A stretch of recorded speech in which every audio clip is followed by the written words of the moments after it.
আমাদের বর্তমান প্রধানমন্ত্রী জনাব তারেক রহমান সাহেব একটি ভয়ঙ্কর রাজনৈতিক জটিলতার মধ্যে পড়েছেন। এই রাজনৈতিক জটিলতা যে রাজনৈতিক বিপর্যয় তৈরি করবে, এটা শুধুমাত্র বিএনপিকে বা ব্যক্তিগতভাবে জিয়া পরিবারকে, সামগ্রিকভাবে বাংলাদেশকে ক্ষতিগ্রস্ত করবে তা নয়। এটা আমাদের এই এলাকার যে জিও পলিটিক্স, বাংলাদেশ, ভারত, পাকিস্তান, এই যে পুরো এলাকা মায়ানমার, এই এলাকার যে জিও পলিটিক্স, এই জিও পলিটিক্সটিকে আগামীতে বিপর্যয়ের মুখে ফেলে দেবে। এখন রাজনীতির সমীকরণ যে জায়গাতে দাঁড়িয়ে আছে, এই সমীকরণের অব্যবহিত পরিণতিতে এ দেশটি কি হতে যাচ্ছে।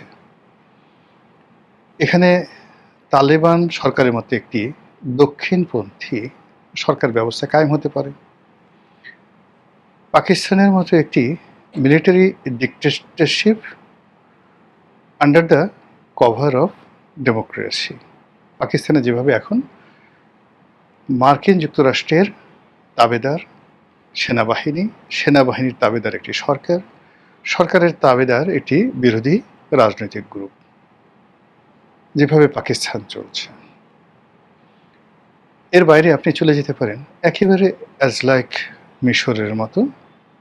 সেখানে আব্দুল ফাত্তাহ সিসি যেভাবে মিশরটি চালাচ্ছেন, ঠিক সেভাবে। যদি প্রেজেন্ট টেন্স বাদ দিয়ে আপনি অতীতে যান, তাহলে আপনি চিলিতে পিনোশে, ইন্দোনেশিয়াতে সুহার্তো, কিংবা জেনারেল নেউইন বা উ মং মং খা, তারা যেভাবে মায়ানমার চালিয়েছেন, ঠিক একই একটা পরিণতি আমাদের এই 18 কোটি মানুষের দেশে তৈরি হতে যাচ্ছে। বিষয়টা সংক্ষেপে বলার চেষ্টা করব, বুঝিয়ে বলার চেষ্টা করব, আশা করি আপনাদের ভালো লাগবে। রাজনীতির সবচেয়ে বড় বিপদ নয়, যাকে বলা হয় ভূমিকম্প এবং সুনামি, হলো রাজনীতির শূন্যতা। প্রকৃতি সব কিছু সহ্য করে, কিন্তু কোনো অবস্থাতেই শূন্যতা পছন্দ করে না। বায়ুমণ্ডলে যদি শূন্যতা হয়, সেখানে ঘূর্ণিঝড় হয়, কালবৈশাখী হয়। সমুদ্র পৃষ্ঠে যদি শূন্যতা তৈরি হয়, মহাবিপর্যয় তৈরি হয়ে যায়। সমুদ্র পৃষ্ঠ বাদ দিয়ে যদি আপনি সমুদ্রের তলদেশে কোনো শূন্যতার তৈরি হয়, সঙ্গে সঙ্গে সেখানে ম্যারিয়ানা ট্রেঞ্চ এর মতো গভীর খাতের তৈরি হয়, আর সেই ট্রেঞ্চের মধ্যে পৃথিবীর সবচেয়ে বড় পর্বতমালা অলিম্পাস তৈরি হয়ে যায়। এবং সেটা পার্মানেন্টলি এরকম একটা পরিস্থিতির সৃষ্টি করে, যেমন ধরুন আপনাকে বলা হয়, যদি আকাশে যেভাবে ব্ল্যাক হোল তৈরি করে পার্মানেন্টলি, এই ব্ল্যাক হোল কখনো মরে না, সব মরে যায়, আকাশের সব কিছু মরে যায়, তারাও মরে যায়, চন্দ্র, সূর্য, গ্রহ, তারা, নক্ষত্র, একটা নির্দিষ্ট সময় আছে, কিন্তু কখনো ব্ল্যাক হোল কখনো মরে না। একইভাবে এই মহাবিশ্বের যেখানে এরকম ব্ল্যাক হোলের মতো প্রকৃতিতে ঘটনা ঘটে, সমুদ্রের নিচে যখন এই ঘটনাটা ঘটে, সেখানে বারমুদা ট্রায়াঙ্গেলের মতো একটি ট্রায়াঙ্গেল তৈরি হয়ে যায়, যেটা কিয়ামত পর্যন্ত ভয়ঙ্কর আস হয়ে থাকে। আবার শূন্যতার কারণে মরুভূমি তৈরি হয়, শূন্যতার কারণে আমাজন জঙ্গল তৈরি হয়ে যায়। প্রকৃতি কখনো শূন্যতা পছন্দ করে না, সেই জায়গা পূর্ণ করে ভয়ঙ্কর কোনো একটা কিছু দ্বারা। আর এই প্রাকৃতিক বৈশিষ্ট্যগুলো থেকে আমরা যেন শিক্ষা গ্রহণ করি, এজন্য দিনের পর দিন, বছরের পর বছর, শতাব্দীর পর শতাব্দী, সহস্রাব্দ ধরে এই পৃথিবী নিয়ে গবেষণা হচ্ছে। আর সেই গবেষণার প্রেক্ষিতে মানুষের যে আচার আচরণ, চালচলন, আমাদের জীবনে ফিজিক্স আছে, কেমিস্ট্রি আছে, বায়োলজি আছে,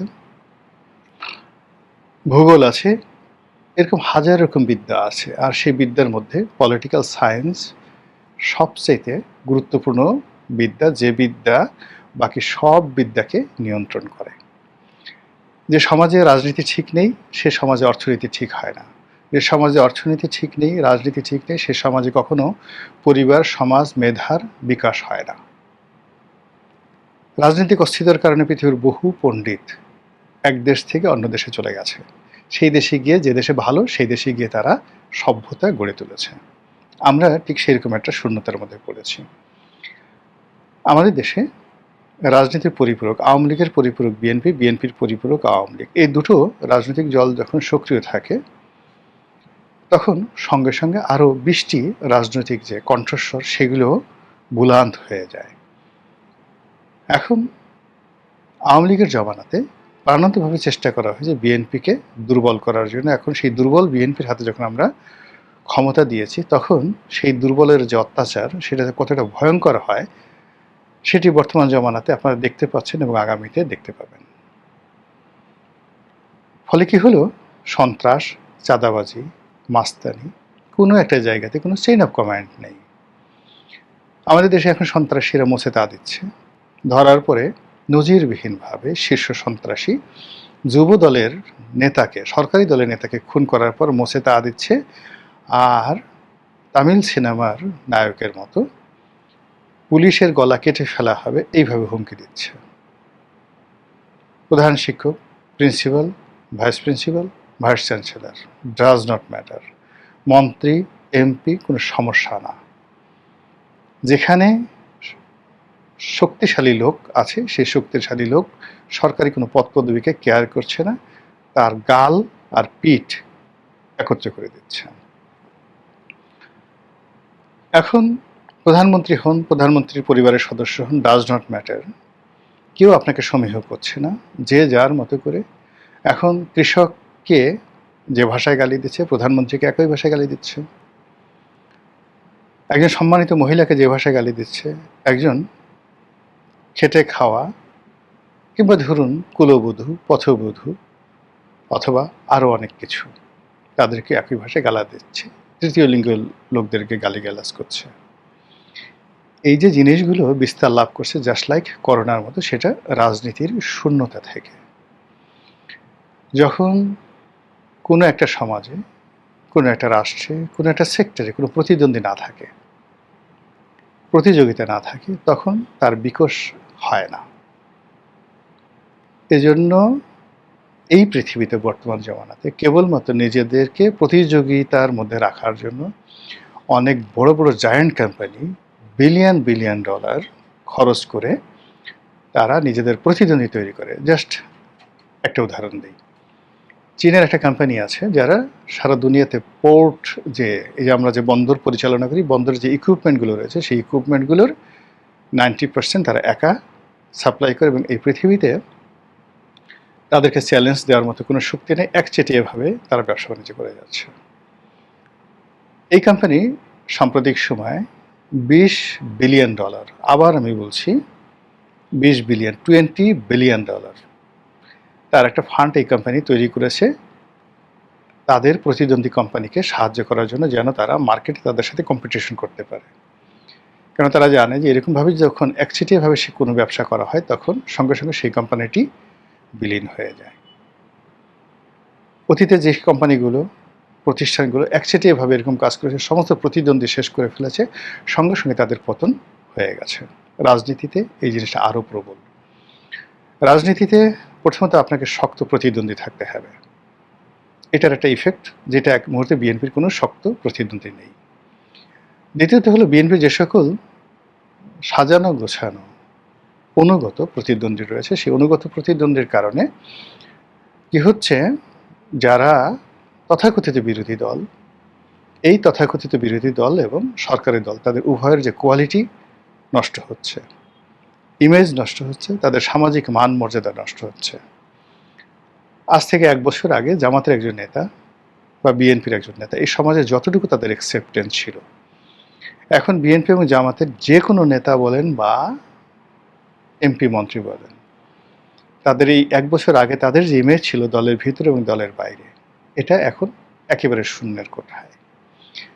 গত 1 বছরে আমরা ইন জেনারেল, সেটা শেখ হাসিনা বলেন, গোলাম মোল্লা রনি বলেন, এটা অন্য যে কোনো মন্দ লোক বলেন, আমাদের এই সমাজে প্রত্যেকটা মানুষই যে যার অবস্থান থেকে ইজ্জত হারিয়েছে, সম্মান হারিয়েছে, মর্যাদা হারিয়েছে। গেইন যদি কিছু করে থাকে সেটা হলো অসম্মানিত হওয়া এবং বেইজ্জতি হওয়ার মতো যে ধরনের ন্যারেটিভ দরকার, গত 1 বছর ধরে সেই ন্যারেটিভগুলো অলমোস্ট মসজিদের ইমাম থেকে শুরু করে মন্দিরের পূজারি থেকে শুরু করে প্যাগোডার সেই যিনি অধিকর্তা রয়েছেন, সবার একই অবস্থা।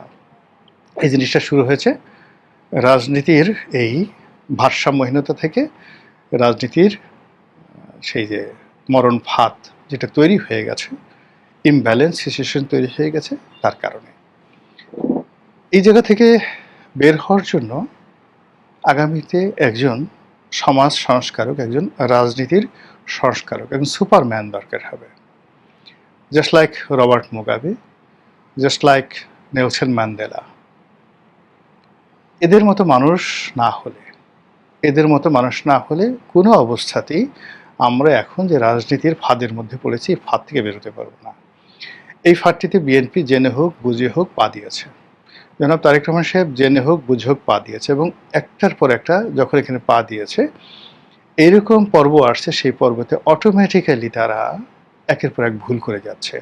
এখন এরকম একটা পর্যায়ে ওরকম যদি একেবারে নিজের সব কিছু ত্যাগ করে জীবনের ঝুঁকি নিয়ে কঠিন সিদ্ধান্ত আমাকে মেরে ফেলুক, এরকম সিদ্ধান্ত না নেওয়া পর্যন্ত কোনো অবস্থা এখান থেকে বের হওয়া সম্ভব নয়।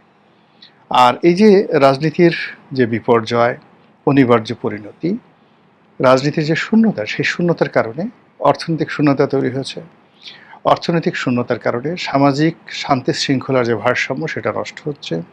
সামাজিক ভারসাম্য নষ্ট হওয়ার কারণে পারিবারিক ভারসাম্য নষ্ট হচ্ছে। পারিবারিক ভারসাম্য নষ্ট হওয়ার কারণে as a human, individual human, একজন মানুষ হিসেবে আপনার যে ব্যক্তিগত বোধ এবং বুদ্ধি আছে, আত্মমর্যাদা আছে, আপনি যে আশরাফুল মাখলুকাত, এই বিশ্বাসটা মানুষ হারিয়ে ফেলছে। সে ধীরে ধীরে মনে করছে আমার আর ছাগলের মধ্যে, আমার আর পশুর মধ্যে, আমার আর মেরুদণ্ডহীন প্রাণীর মধ্যে, জীবিত মানুষ আর মৃত মানুষের মধ্যে কোনো পার্থক্য নেই। মানুষ যখন অভাবের মধ্যে পড়ছে, সে সব কিছু হারিয়ে ফেলছে। সাম্প্রতিক সময় যদি আপনি অপরাধগুলো দেখেন, যে মাত্রায় অপরাধ হচ্ছে, যে আকৃতিতে অপরাধ হচ্ছে, এ বাংলাদেশে কখনো হয়নি। প্রকাশ্য মালিবাগের শান্তিনগরের একটা মার্কেটে পুরোটা সিসিটিভি আছে। সেই মার্কেটে পুলিশের সোর্স হতে পারে বা কোনো চক্র হতে পারে, হোয়াট এভার মেবি, সেখানে একজন পিতা তার কন্যাকে নিয়ে আসছে বাজার করার জন্য, মার্কেটিংয়ে, শপিংয়ে, যুবতী কন্যা। সেই কন্যার সামনে সেই বাবার পকেটে ইয়াবা ঢুকিয়ে দেওয়া হলো, জোরাজুরি করে, মার দিয়ে। কন্যা ধাক্কাধাক্কি করতেছে, তারপর সে জোর করে পকেটে ইয়াবা ঢুকিয়ে দেওয়া হলো। এই দৃশ্য শত শত মানুষ দেখল। তারপর ওনার পকেটে ইয়াবা আছে, এই অভিযোগে পুলিশ তাকে গ্রেপ্তার করে নিয়ে গেল। সে অভিযোগ করলে তাকে গ্রেপ্তার করে নিয়ে গেল, আর যারাই কাজ করলো তারা সেখান থেকে চম্পট দিয়ে চলে গেল। এই সমাজ কি কল্পনা করা যায়? আপনি বসুন্ধরা মার্কেটে হাসছেন আপনার কন্যাকে নিয়ে, আপনার স্ত্রীকে নিয়ে, হঠাৎ করে একজন এসে আপনার হাত দুই হাত চেপে ধরলো, হাজার হাজার মানুষের সামনে, শত শত মানুষের সামনে, ক্যামেরার সামনে আপনার পকেটের মধ্যে সেই ইয়াবা ঢুকিয়ে দিল। এরপরে সেই ইয়াবা আবার পুলিশ এসে আপনাকে সার্চ করলো, আপনার পকেটে ইয়াবা পেয়ে গেল, আপনাকে গ্রেপ্তার করলো। আপনি বললেন যে ওই লোক দেখেন, সিসি ক্যামেরাতে দেখেন, হাজার হাজার মানুষ সাক্ষী আছে, ক্যামেরা সাক্ষী আছে, ও আমার পকেটে ঢুকিয়েছে, ওই লোক, দ্যাটস ম্যান। সেই লোক মুসকে মুসকে হাসছে সিনেমার মতো, আর পুলিশ আপনাকে ধরে নিয়ে যাচ্ছে। আর আমরা কোটি কোটি মানুষ এই দৃশ্য দেখছি আর হাপিত্তেশ করছি, কিন্তু রাষ্ট্রের পক্ষ থেকে কোনো সাড়া পাচ্ছি না। এরকম অসংখ্য ঘটনা, একটি দুটো নয়। এই ঘটনা সেক্সের ক্ষেত্রে ঘটছে, এই ঘটনা দাম্পত্যে ঘটছে, পরকীয়ার ক্ষেত্রে ঘটছে, এই ঘটনা নামাজ কালামের ক্ষেত্রে ঘটছে, মসজিদে ঘটছে, মন্দিরে ঘটছে, সব জায়গাতেই ঘটনা ঘটছে। মাদ্রাসায় ঘটছে, স্কুলে ঘটছে, কলেজে ঘটছে। অপরাধের ধরন এবং প্রকৃতি যা কখনো অতীতে বাংলাদেশে হয়নি।